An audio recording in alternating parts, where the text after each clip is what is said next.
मेरे स्नेही मित्रों, नमस्कार। AFEIS के आज 8 जनवरी 2021 के डेली ऑडियो लेक्चर में मैं डॉक्टर विजय अग्रवाल आप सभी का हार्दिक रूप से स्वागत करता हूं।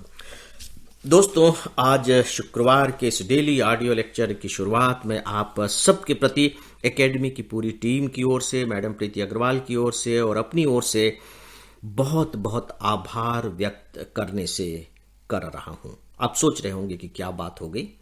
हो सकता है कि आप न जानते हो और ज़्यादा उम्मीद यही है कि आप नहीं जान रहे होंगे। दरअसल दोस्तों, बात यह है कि कल हमारे YouTube चैनल ने 1 मिलियन यानी कि 10 लाख सब्सक्राइबर्स के आंकड़े को छू लिया है। 10 लाख सब्सक्राइबर, और डेफिनेटली यह जो हो सका है वह केवल आप सबके सहयोग से, आप सबके स्नेह से, और यदि आप मुझे इजाज़त दें तो मैं ये भी कहना चाहूँगा कि आप सबके सम्मान की वजह से ही हुआ है। तो दोस्तों, इसके लिए मैं तहे दिल से आप सबके प्रति आभार व्यक्त करता हूँ, आप सबको बहुत बहुत धन्यवाद देता हूँ और साथ ही साथ ये अपेक्षा भी करता हूँ कि आप सबका इसी तरह से हमारी एकेडमी के इस YouTube चैनल को सहयोग मिलता रहेगा। इसी के तहत एक छोटी सी अपील है कि अभी हम लोगों ने YouTube में आपने देखा है कि ज्योग्राफी पर 1-2 लेक्चर्स डाले हैं, कुछ दूसरे विषयों पर भी डाले हुए हैं। इस पर बहुत अच्छी प्रतिक्रियाएं आप सबकी मिल रही हैं, और प्रतिक्रियाओं के केंद्र में जो मुझे सबसे बड़ी बात दिखाई दे रही है, जो अपील कर रही है, जो एकेडमी का उद्देश्य भी था, वो ये कि विषय को बहुत अच्छे से समझाया गया है, कॉन्सेप्ट क्लियर हो जा रहे हैं, हमारी क्षमताएं बढ़ रही हैं। इस तरह के कमेंट्स आप सबके पढ़ने को मिल रहे हैं। दोस्तों, यहां मेरी एक छोटी सी अपील है, और सच बात यह है कि यदि आपको ऐसा लग रहा है कि आपको इनसे फायदा हो रहा है, तो मैं चाहूंगा कि आप अपने मित्रों तक भी इसे पहुंचाएं, इसे शेयर करें, इसके बारे में बताएं। यदि आपको ऐसा लग रहा हो तो, अदरवाइज बिल्कुल भी मत करें। लेकिन मुझे ऐसा लगता है कि जिससे मुझे लाभ हो रहा है, मुझे चाहिए कि मैं अपने इस लाभ के बारे में दूसरों को भी बताऊं या दूसरों तक यह लाभ पहुंचाने की कोशिश करूं। तो दोस्तों, मुझे पूरा यकीन है कि जो प्रेम और जो सहयोग आप सबका YouTube चैनल, हमारी YouTube चैनल को मिलता रहा है, वह आगे भी मिलता रहेगा। फ्रेंड्स, शुक्रवार है और शुक्रवार को मुझे कुछ सूचनाएं देनी होती हैं। शनिवार और रविवार को डेली ऑडियो लेक्चर नहीं आएगा, लेकिन प्रेस क्लिपिंग्स आपको कल एज इट इज मिलेंगी। साथ ही योजना के 2 आर्टिकल्स मिलेंगे, कुरुक्षेत्र के भी आपको 2 आर्टिकल्स मिलेंगे, और एक वीकली क्वेश्चन मिलेगा जो मेन एग्जामिनेशन के पैटर्न पर आप सबको अभ्यास के लिए दिया जाता है। फ्रेंड्स, मुख्य विषय के रूप में मैं अमेरिका में लोकतंत्र, इस विषय पर आप सबसे कुछ बातें करूंगा, लेकिन आइए पहले कुछ दूसरी घटनाओं को देख लेते हैं। आपने रेडियो न्यूज में सुना कि हमारे प्रधानमंत्री जी ने एक डेडिकेटेड फ्रेट कॉरिडोर के छोटे से हिस्से को बाकायदे राष्ट्र को समर्पित किया है। वो हिस्सा क्या था, उसका नाम क्या है, वो हमारे लिए जरूरी नहीं है। देखिए, मैं ये बात आप लोगों को इसलिए बताता हूं कि आपके अंदर ये क्षमता पैदा हो सके कि जब कोई भी घटना घटित होती है तो उसमें हमारे लिए क्या जरूरी है, यानी सिविल सर्विस एग्जामिनेशन की दृष्टि से क्या क्या जरूरी है और साथ ही क्यों जरूरी है। तभी आप वैज्ञानिक तरीके से, व्यवस्थित तरीके से उसे अपने दिमाग में रख पाएंगे। तो यहां जो इंपॉर्टेंट है वह है वेस्टर्न डेडिकेटेड फ्रेट कॉरिडोर। ठीक है, हम यहां वेस्टर्न को भी हटा देते हैं, क्योंकि अगर मान लीजिए कि ये जो western dedicated freight corridor important topic है, तो यहां नाम है वेस्टर्न, तो हम वेस्टर्न को भी हटा देना, क्योंकि हो सकता है कि जब वेस्टर्न की बात है तो ईस्टर्न भी हो, नॉर्दर्न भी हो, सदर्न भी हो, वी डोंट नो, अगर आप बिल्कुल नए हैं तो। दूसरी बात, ये इंपॉर्टेंट क्यों है? देखिए, अगर आप अपने सिलेबस को बहुत अच्छे से समझते हैं, लेकिन आप सिलेबस को तब तक नहीं समझ सकेंगे जब तक कि आप प्रीवियस ईयर्स के क्वेश्चन पेपर ना देख लें। तो सिलेबस में बकायदे जो ढांचागत संरचना का विकास ये दिया हुआ है, आपको इंफ्रास्ट्रक्चर डेवलप करना है अपने देश के आर्थिक विकास के लिए, और ये जो वेस्टर्न डेडिकेटेड फ्रेट कॉरिडोर है, ये उसी का एक हिस्सा है। तब फिर आपको लगेगा नहीं, ये तो चूंकि आधारभूत संरचना का एक हिस्सा है, तो ये टॉपिक तो इंपॉर्टेंट है। इसलिए भी इंपॉर्टेंट है कि आप अपने को अपडेट कर सकें। तो फिर अब आपको क्या चाहिए? आपको चाहिए यह कि अगर आपको तैयारी करते हुए कुछ समय हो गया हो, तो फिर बाकायदे इस टॉपिक को उठाना चाहिए, डेडिकेटेड फ्रेट कॉरिडोर, कि ये क्या है। अगर आपको मालूम नहीं है तो, अगर आपकी तैयारी में ये बात आ चुकी है तो बात खत्म होगी, थोड़ा सा चाहे तो आप रिवाइज कर लें।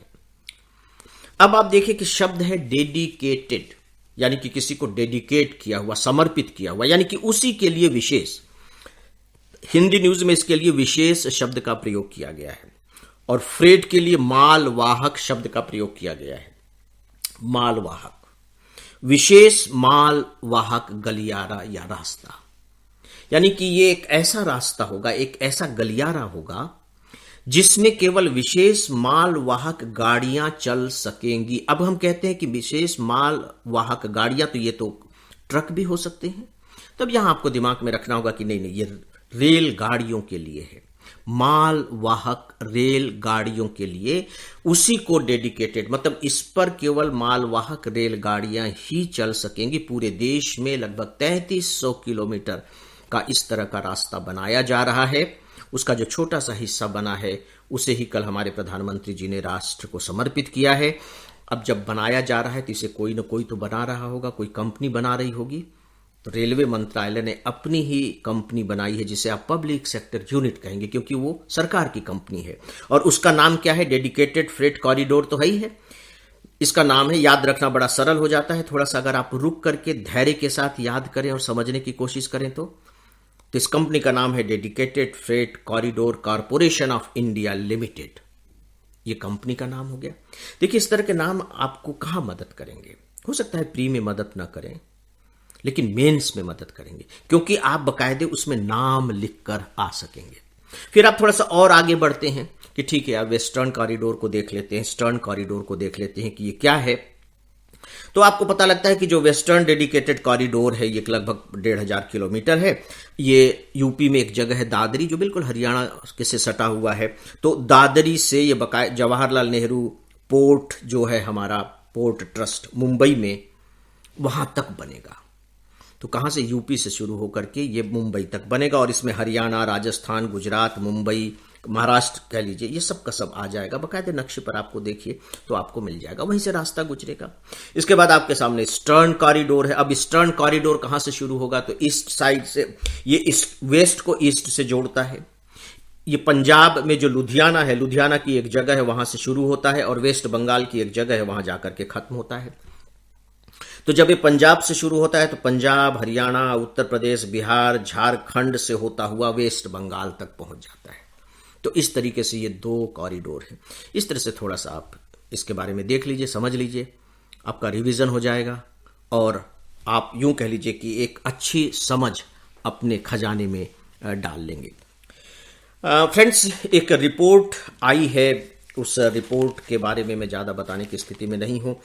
दैनिक भास्कर ने उस रिपोर्ट पर लिखा भी है, मैं आपको प्रोवाइड कर रहा हूं, वो आप देख लेंगे।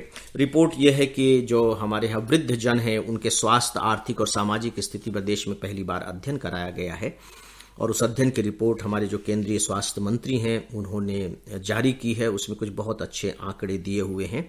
इन आंकड़ों को आपको नोट कर लेना चाहिए, क्योंकि आंकड़े आपके लिए उपयोगी हो सकते हैं।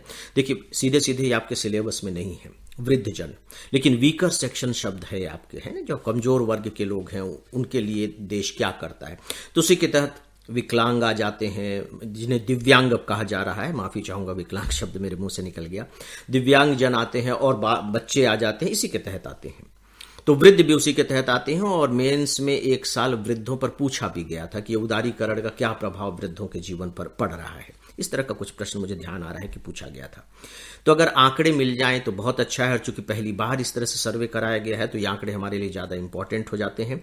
यहाँ बता करके दोहराने का कोई मतलब नहीं है, आप आंकड़े नोट कर लेंगे, क्योंकि वृद्धों की संख्या धीरे धीरे देश में बढ़ती चली जा रही है।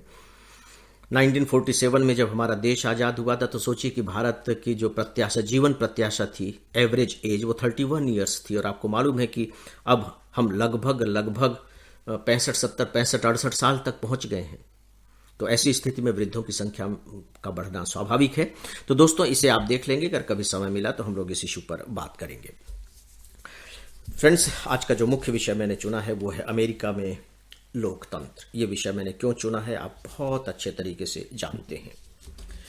आज के अखबार सच पूछिए तो इस खबर से भरे हुए हैं।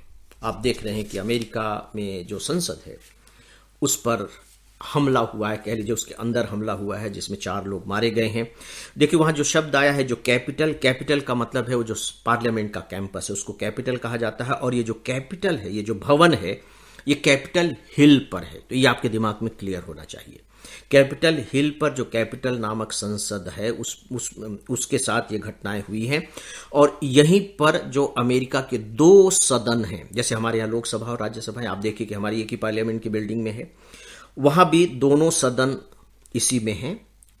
जो उनका जो हमारा जो राज्यसभा है उसकी तरह उनका जो अपर हाउस है वो सीनेट कहलाता है और जो लोअर हाउस है वो प्रतिनिधि सभा कहलाता है, हाउस ऑफ रिप्रेजेंटेटिव, जो हमारे यहाँ लोकसभा के बराबर होता है। तो दोनों सदन यहाँ ही है। लगभग 1800 में इसकी शुरुआत हुई थी। आपको मालूम है कि जो अमेरिका है, अमेरिका को जो आज़ादी मिली है, आज़ादी मिली क्या, इन्होंने ली है। बाकायदे युद्ध हुआ था ब्रिटेन के साथ और 1776 में 4 जुलाई 1776 को बाकायदे 13 जो उपनिवेश थे, अमेरिकी उपनिवेश जिस पर ब्रिटेन का शासन था, उन लोगों ने सामूहिक रूप से अपनी आज़ादी की घोषणा की थी।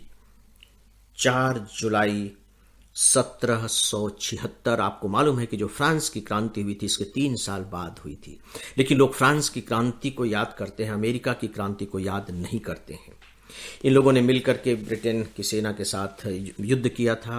जॉर्ज वाशिंगटन सेनापति हुआ करते थे, उन्हीं के नाम पर फिर ये जो कैपिटल है यहाँ का वाशिंगटन, उस सम्मान में उसका नाम वाशिंगटन रखा गया। याद रखिए कि उसका जो नाम है वाशिंगटन डीसी है, डीसी डिस्ट्रिक्ट ऑफ कोलंबिया। लेकिन डिस्ट्रिक्ट ऑफ कोलंबिया का मतलब ये नहीं कि वाशिंगटन कोलंबिया डिस्ट्रिक्ट में है, इसे भी आप स्पष्ट कर लीजिए। नहीं, ये एक तरह से यूनियन टेरिटरी है, जैसे हमारे दिल्ली का कुछ हिस्सा है ना, हमारे केंद्र शासित प्रदेश होते हैं, इस तरह से वाशिंगटन सीधे सीधे एक यूनियन टेरिटरी है। तो फिर आप कहेंगे कि फिर ये डीसी कोलंबिया क्यों नाम रखा गया। दोस्तों आपको मालूम है कोलंबस ने ही अमेरिका की खोज की थी। याद करने की कोशिश कीजिए, कोलंबस ने इसकी खोज की थी, तो उनके सम्मान में ये नाम रखा गया है डीसी, राइट। ये कुछ बातें थी, कुछ तथ्य जो आपको क्लियर होने चाहिए। और दोस्तों अब अंत में एक छोटी सी बात कहूंगा, वो ये कि जो अमेरिका है शुरू से ही, देखिए लोकतंत्र तो वहां आ गया, ब्रिटेन से जैसे उपनिवेशवाद को समाप्त किया उसने लोकतंत्र की स्थापना की। पूरी की पूरी दुनिया में लोकतंत्र के लिए जाना जाता है। हालांकि सबसे पुराना जो लोकतांत्रिक देश है वो ब्रिटेन है, लेकिन जो जाना जाता है वो अमेरिका है। विश्व शांति की बात आए, विश्व व्यवस्था की बात आए, लोकतंत्र की बात आए, तो शुरू से अमेरिका उसका बहुत ही जबरदस्त समर्थक रहा है। अच्छी बात अमेरिका के साथ ये रही कि इसके उपनिवेश नहीं रहे। जैसे यूरोपीय देशों के तो बड़े उपनिवेश रहे, फ्रांस, इंग्लैंड, आप देखिए कि हॉलैंड, स्पेन, ये सब उपनिवेश वाले रहे, इन्होंने दूसरे देशों पर शासन किया। अमेरिका के साथ ऐसा नहीं हुआ। और चाहे आप फर्स्ट वर्ल्ड वार ले लीजिए, आप सेकेंड वर्ल्ड वार ले लीजिए, अमेरिका उसमें सीधे शामिल नहीं होता है। सेकेंड वर्ल्ड वार में तो बहुत बाद में जा करके वो शामिल होता है। और शुरू से वो लगातार इंग्लैंड जैसे देशों पर, खासकर सेकेंड वर्ल्ड वार पर तो बहुत ज्यादा दबाव डालने लगा था कि भाई जिन देशों को आपने गुलाम बना रखा है उन्हें आप आजाद कीजिए। लीग ऑफ नेशन आया, फिर बाद में यूएनओ आया, उस समय अमेरिका का बहुत बड़ा योगदान रहा है। तो डेमोक्रेसी के लिए अमेरिका एक तरीके से सिंबल है। आपको मालूम है कि जो स्टैच्यू ऑफ लिबर्टी कहां है, अमेरिका में है, अमेरिका के न्यूयॉर्क में है, मैनहट्टन में है। तो ऐसे देश में अगर संसद पर इस तरीके से हमला होता है तो वास्तव में अमेरिका की छवि को बहुत ज्यादा यह घटना धूमिल करती है। धूमिल ही नहीं करती है बल्कि दुनिया के देशों को चिंतित भी इसने कर दिया है। दोस्तों आज अखबार इस घटना से भरे पड़े हैं, एडिटोरियल भी लिखे गए हैं, इस पर आर्टिकल्स भी हैं, कुछ मैं आपको प्रोवाइड कर रहा हूं, आप सब देख लेंगे अपने अपने ढंग से, इसके आप पॉइंट्स लेना शुरू कर दीजिए। अगर कोई बहुत ही कॉन्क्रीट बात मुझे लगी तो फिर हम लोग कभी इस पर फिर से बात करेंगे। तो दोस्तों मुख्य विषय के बारे में आज बस इतना ही। न्यूज़पेपर्स की क्लिपिंग्स मैं आप सबको प्रोवाइड कर रहा हूं, आप सब देख लेंगे। ईमेल लिखने वाले मित्रों को धन्यवाद देता हूं और इन्हीं में से कुछ दोस्तों के नाम है शोभित सिंह भारद्वाज, नितेश शर्मा, जिज्ञासा मीना, अंकुश शिमला हिमाचल प्रदेश से, विजेता कुमारी वर्मा बोकारो झारखंड से, निधि मीना उदयपुर राजस्थान से और अनामिका विमल प्रयागराज उत्तर प्रदेश से। और दोस्तों इसी के साथ ही अब आज के इस डेली ऑडियो लेक्चर को अब यहीं समाप्त करता हूं। 2 दिनों के बाद आप सबसे फिर मुलाकात होगी और ढेर सारी बातें होंगी। तब तक के लिए आप सब अपना ख्याल रखें, मेरा अभिवादन स्वीकार करें।